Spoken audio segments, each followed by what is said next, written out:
You know, you're the oldest bouncer I've ever met. Hello everyone, I am Third Mario Brother and welcome back to Pokemon Emerald. In the last episode, we took on the Sutopolis City Gym and defeated its leader Juan, meaning that we have all 8 badges in the Hoenn region. If we go ahead and check our trainer card, we can see that that is true. So there we go, all 8 of those badges sitting right in our pocket, which is very, very good progress. In this episode, because we also gained the ability to use the HM move Waterfall last time after defeating Juan, we are going to be exploring a few areas that open up after you earn this ability. But first of all, after you defeat the gym, the right side or the east side of Sutopolis opens up to us, so we can go ahead and talk to people. A circle of a night sky framed by the crater of a volcano, and in that ring, stars flicker and blink as if they were alive. It's my favorite scenery, and awfully specific at that. Well, don't be too disappointed, because this is possibly the only place in the universe that's gonna have that. When I was young, I traveled the world as a Pokemon trainer. Now that I've become an old buzzard, my only amusement is watching young trainers battle, and they all suck! That's kind of weird, old man, but I believe this is like an e-reader card house or something like that. That's why there's an area in the back of that house where there are trees in the way we can't get past, but can't really show that off, so my apologies. Hello, you're our first guest in a good while, probably because Armageddon was just happening outside, my dear. You've brightened up my day, so I'll give you a big Whalmer doll. Yay, let's do it. Take good care of it, and she gives us a gigantic Whalmer doll. She's not lying when she says this thing is big. In fact, it takes up 4 spaces in your secret base or something like that, and I believe you do have to have a mat for it, so that kind of sucks, but we have it. Diving in the sea, climbing up and down stairs all the time. If you live in this town, you end up getting physically fit. Huh, well I guess that's one benefit, except diving all the time, probably a little bit dangerous. You know, the Pokemon Lotad, it's rarely seen in Sutopolis. I mean, I love big Lotad. My big brother says that Seedot is bigger, but that's wrong. Everyone knows that Lotad is a lot bigger. Huh? Do you have a Lotad? Please show me, this dishwater looks kind of like a Lotad, right? I mean, they're both bluish. Well, isn't this something? But it's no Lotad. So these guys are arguing over whether Seedot or Lotad is bigger, and if you bring them one to confirm their suspicions and break the previous record or whatever, they'll give you items every time. And a hiker and a fisherman who have dedicated their lives to specializing in only those crafts. Well, isn't this the strange, out-of-the-way, idiosyncratic family? Either way, what's in this house? I have no idea. Listen up and I'll tell you something good. It's supposed to be an ancient ruin in the sea around here. Could be treasure just waiting to be discovered down there, and I'm not sure which one he's talking about, but ancient treasures. It would be nice if they existed, but even if they didn't, it would be so beautiful to take an underwater stroll with my Pokemon. And what do you have to say, Azumarill? Maruri! I agree completely. I hate the... Whoa, I mean, what? I've never been out of this city. I wonder what the world is like on the other side of this round sky. Well, I imagine it wouldn't look that round if you're living in, like, a square, but you know what? That is horrible. This kid has never been out of this city. Mount Pyre. At its peak are 2 orbs placed side by side. Did you know? No. Is that so? Perhaps you ought to visit and see. Okay, fine. I know that there were orbs. The sight of them together is somehow soothing. And apparently this lady likes staring at big brown balls all day, but, man, classy with the humor, as always, but, I think we visited every single house on this side of Sutopolis. So, in this episode, like I said, we're gonna go visit some places that we can access now that we have taught our good friend Blue Regard Q Kazoo the move Waterfall. Yeah, he is seeing a lot of use as an HM slave or toolbox, or whatever you want to call him. You know, I don't even want to call her a slave, because she is not deserving of that title whatsoever. Either way, there is something near Fortree City that we can reach now that we have Waterfall. Bleh, so I'll see you in a moment. Okay, now that we're down in this area just to the southwest of Fortree City, you can actually hop on your surfing Pokemon, and you have to have the move Waterfall to ascend this waterfall. Whoa, what a novel idea, but yes, we're going to go up it very, very slowly. And you know what, I can't blame Blue, because she's just a tiny little Meryl who's got no strength, but she still has to carry an entire team of Pokemon up here. But you know what, she is BA enough to do that. So, here we have some Hondu berries, which we can go ahead and pick. I'm not entirely sure what these do, they might just be cooking ingredients.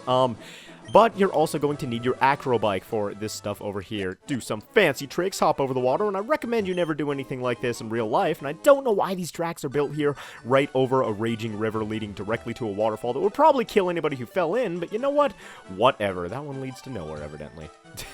But there we have a nugget, as you guys saw, and we have a couple of other items as well. There's some secret bases around here, too, and really, really big bushes, not just normal big bushes, but, there we have a rare candy, which is the primary reason reason I came here, and there are actually quite a few rare candies that open up right after you get Waterfall. This second one is going to be just to the west of Fall Arbor Town, which is the place we're going to be headed to next. Now, there's also a place south of Fall Arbor Town, which we're going to head to immediately after this, that is quite a bit bigger.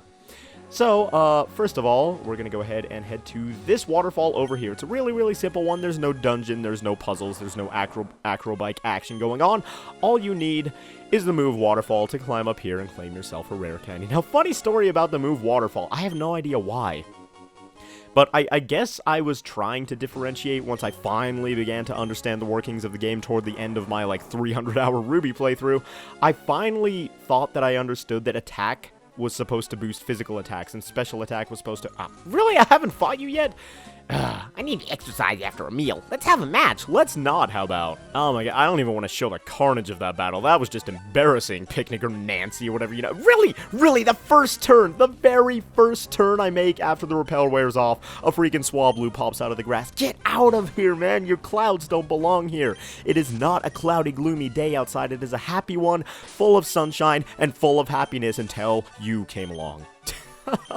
I'm way too angry at that adorable little Pokemon there, but yeah, when I was finally beginning to understand the differences between attack and special attack, I thought that, oh, because Swamperd's attack is higher, I'm just going to teach it Waterfall, and that'll be its #1 move, and that was like my signature move with my Swampert, but either way, here we are in Meteor Falls. And just to wrap up that story, that was the only move that I ever used with that thing. Like, I would use that over Earthquake and other stuff because I thought it was just way more powerful. Because Swampert's, like, mainly a water type. And I don't know, I was just dumb as a kid, is basically the moral of this story. So, we can explore more of Meteor Falls. As you guys remember, this place will take you out here. But what we have to do is surf, because there is a waterfall in Meteor Falls. I know, who'd have thunk it? What a crazy, crazy idea.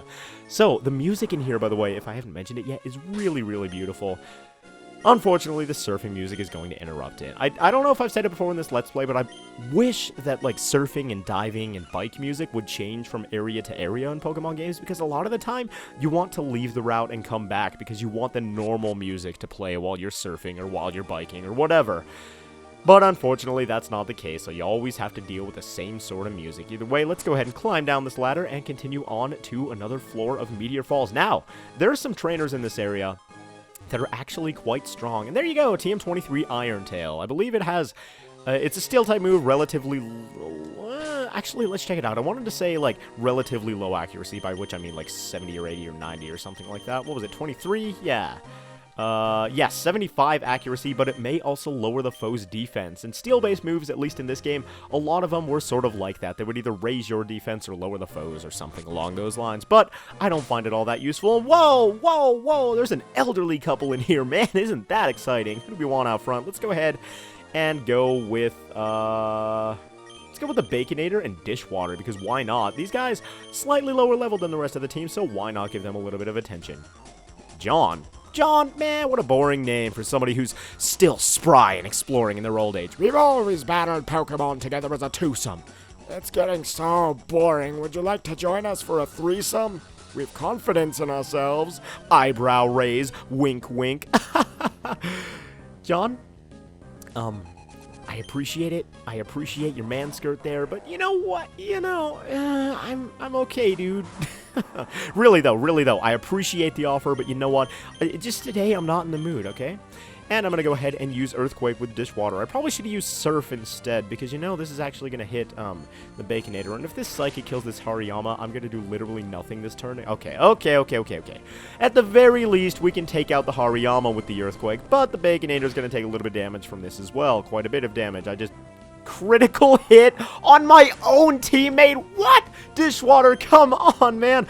I know that he's a guy and he's always sitting around being coy and being cocky and trying to be smooth with all the other ladies on the team, and I know he's a little bit chauvinistic in that regard, but come on. You didn't have to murder him in cold blood. Well, at least we got rid of the Hariyama. So Metacham's going to go for the Double Protect, not going to hit it because Metacham doesn't know how to pull the Double Protect against Swellowship with all this power on the field right now. Too much, in fact. Dishwater, I put you guys out there together so you could both gain experience, so you could do some teamwork action. But, I guess she is just not in the mood today. She is not in the mood for anything. And here is Dishwater learning the move Muddy Water that everybody on their first playthrough of the game teaches their Swampert. It's kind of pointless though, because Surf has the same amount of power, but 100% accuracy. Muddy Water even has the same animation, it's just dirtier water, so I guess this really would be the Dishwater move of the game, and it can lower the opponent's accuracy, but it's really not that useful. The chance of missing kind of makes that move not really worth it at all. Yes, I'm going to stop learning Muddy Water, even though it's Swampert's signature move and would really fit Dishwater. It's just not that great of a move in general when Surf is available. Oh my, we've lost, dear wife. Lost your touch, that is. Lost the connection, and okay, I'm done. Well, we are going to register these guys in the Pokenav right in front of their faces. What do you have to say, Jay? 50 years of marriage. If we ever argued, we always settled it with the Pokemon battle. Okay, well, that's respectable. That's actually a reasonable way to get over stuff like that. Now, who do we want out front? Let's go ahead and put... Actually, no, let's keep Dishwater out front because she's going to be very useful in this battle right here with this blonde gentleman in the red jacket. This is where we dragon users to our training. The champion even visits. Now, do you see how special it is here? And here's the game talking about the champion of the Hoenn region, which we're actually going to be facing really soon. And whoa, you changed your clothes and your hair color within 3 seconds, and you have the most flamboyant Power Rangers pose going on right now. But this is a Dragon Tamer, Nicholas, and there's Dragon-type Pokemon in this very cave, none of which we've seen yet, but we will, perhaps, in just a few moments. For now, we're going to go ahead and hit this Altaria up with a 4 times effective Blizzard, take this thing out no problem despite its super, super high special defense. And yeah, we're facing really high-level trainers, which means the end of the game is impending. We beat the 8th gym, we have access to all the HMs, and right now, we could go to Evergrande City or Evergrande City, and I'm probably going to say both pronunciations both times because Grande makes more sense to me because that is the Spanish pronunciation of that word, and it's the Spanish spelling of the word. But the anime says grand, and I always said grand as a child. And it's just one of those things, man. It's a force of habit. Don't yell at me. But yeah, either way, we're approaching the end of the game. And this has been a really, really fun Let's Play so far. And I can guarantee you guys that we're going to see some more Pokemon content on the channel in the future. However, for now, we're not too worried about that. We're just taking out Dragon Tamer Nicholas. Nicholas Cage. Nicholas cages the dragons because he is a tamer. I didn't expect you to be so strong. Pointing 2 fingers off into the wind. How does he not lose his balance like that standing all day? You want to know more about your power? Let me register you in my Pokenav. Alright, sure, I could teach you, but I'd have to charge. So, I believe you want to go down on the left side over here, or else you're going to have to do a bunch of backtracking. Yeah, it looks like I was correct. Hooray! I was right about something for once. Now, we can get up onto this hill that teased us a little bit earlier and serve with our Dishwater to the upper part of this cave. And now, in this cave, there's a Pokemon that a lot of people told me to catch. Well, not a lot of people, but a couple people told me to catch right in this particular part of the cave. Only in this room, you can catch yourself a Bagon, which is an amazing Pokemon, along with the fact that you have Dragon Claw here, which you can teach it. Bagon is a pure Dragon type, which evolves into Shelgon, a very defensive pure Dragon type, and then finally into Salamence, a Dragon Flying type. But Salamence is an absolute beast. It was in the Uber tier for a while. I don't know if it still is. I don't think it still is. No, I think it's OU now with X and Y being out. But Salamence is an amazing Pokemon offensively, and that thing can tear stuff up. It can tear PP up, even. But yeah, Bagon, that's the only room in the entire game that you can catch it. I'm not going to catch one because it's really, really, really strong and would just tear through the rest of the game, and that's not something I'm looking for, man. The fact that I'm so underleveled is because I want a challenge. I don't want to use any super overpowered Pokemon. Okay, that's not entirely true, but really, Salamence is super, super overpowered, and that's one of the reasons that I don't want to use it. Plus, I feel like it's a little bit overdone, and to evolve it into a Salamence, you have to train it up to level 50, which takes quite a bit of time, and is not something that I see myself doing by the end of this Let's Play. Really? What? We have a... Didn't I just put a repel up, or am I just dumb? Oh my god, it's level 40! Wild Pokemon in Meteor Falls are higher level than our starter Pokemon. What is this, man? I gotta get on the training, dude. I really gotta get on the training. Well, we have some, what am I trying to do? I am trying to switch out a higher level Pokemon to the front of our party so that we can, not worry about those wild Pokemon. I'm trying... Yeah, we have some rare candy so we can level up our party later on, and then maybe not worry about so many wild Pokemon. And now I'm lost in Meteor Falls, so you know what? I believe we've gotten all there is to get here. There's Iron Tail, there's Dragon Claw, there's mentions of the champion, and there's some trainers, so I'm going to go ahead and just use an escape rope and not know what I'm doing in my menu, apparently. There's the escape rope. Let's go ahead and click use on it. And we have explored some extra areas in this episode of Pokemon Emerald. In the next episode, I'm not sure what we're going to do yet. But we've explored some areas that become available to us now that we have the HM Waterfall. So thank you all very much for watching, and I will see you guys next time on Pokemon Emerald, where we continue with our adventures. See you guys then.